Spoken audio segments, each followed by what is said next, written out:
How is property distributed without a will? And so this question is very complicated and it requires a process to go through. There's actually only 4 steps, but once you understand the 4 steps, it'll be very easy in determining a piece of property upon someone's passing, where it goes when someone does not have a will. Okay, this is key. If someone has a will, we just follow the will and give the property to that individual. If not, we have to follow these 4 steps. Step number 1, you must identify the state that they resided in at the time of their passing.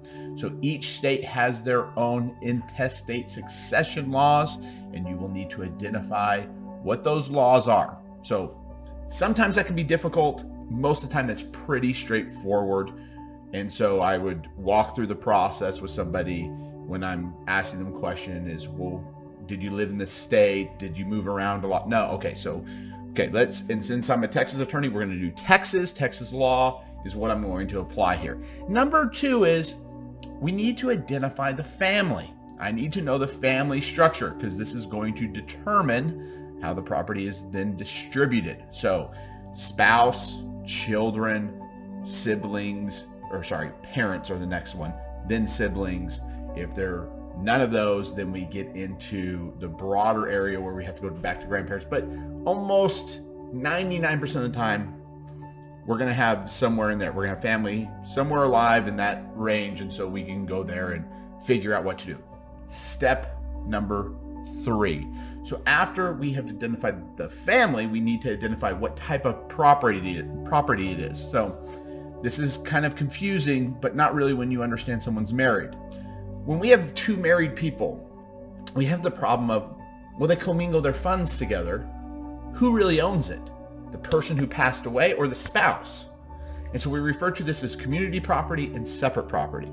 Now, every state, the rules differ. You need to learn community property law and separate property law of your state.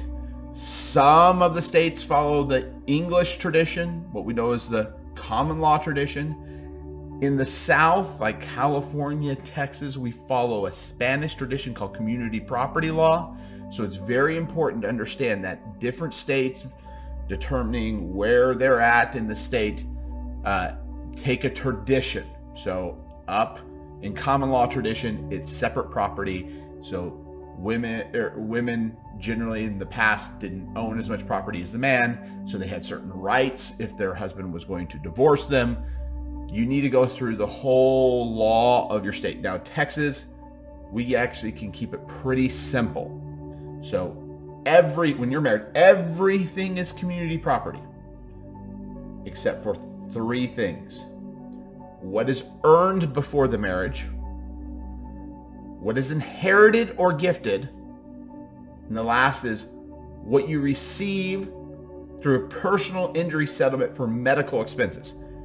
That's the general rule. Now, it does get more nuanced, but 99% of the time you're going to be right if you just follow those 3 things.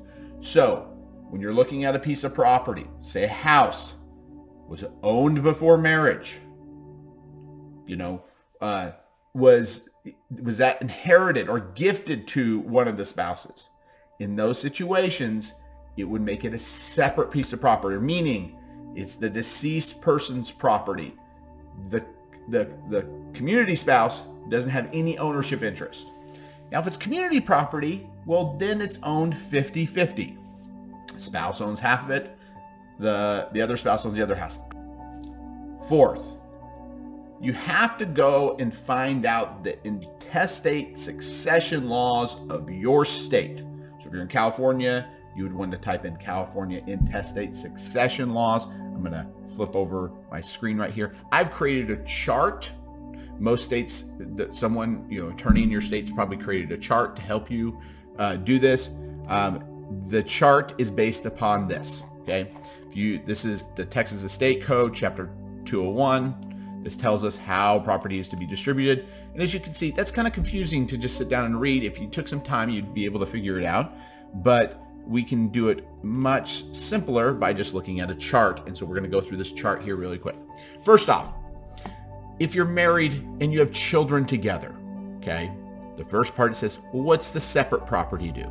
Well, the surviving spouse gets a life estate in 1/3. And that would require explaining what a life estate is. The children share equally, subject to the life estate. Other property, the other separate property that's not real, is surviving spouse gets 1/3. The children get 2/3, divided equally among them. Community property. So that's separate property. What's separate property when you're married? Things that are owned before, earned before, things that were inherited. The community property is, well, what was earned during the marriage? All to survive the spouse. All super simple. And notice there's a warning here. I'm comparing these two scenarios because they're drastically different when you have stepchildren. Meaning, you have a child that, or sorry, your spouse had a child that's not yours. Okay, so that happens.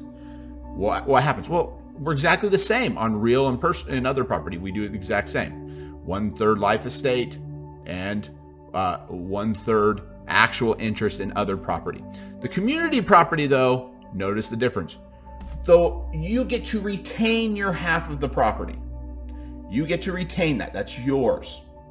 And it gets confusing for people because sometimes attorneys will say it, well, the whole property, their whole interest in property goes to the children. That is true. But you remember, you own half of it. Their whole, your deceased spouse's whole part would go to their children, divided equally. Okay? And the same is for the other property. And that's really difficult to deal with sometimes. Okay. Single or widowed with children. Okay, well, it all goes to the kids. That's easy. We give everything to the children. Children are easy. We want them to get the property. We don't care if you have parents, siblings. They don't get anything. Single with no children. Well, if we have no children, no spouse, well, half of it will go to the father, half will go to the mother. Half, if there's only one parent that survives, half to the surviving parent, half to the surviving siblings per capita, which is equally. Okay? Married with no children. Okay, so you're married and you have no children. Community property. Where does it go? All to the surviving spouse. The other community property, all to the surviving spouse. Okay?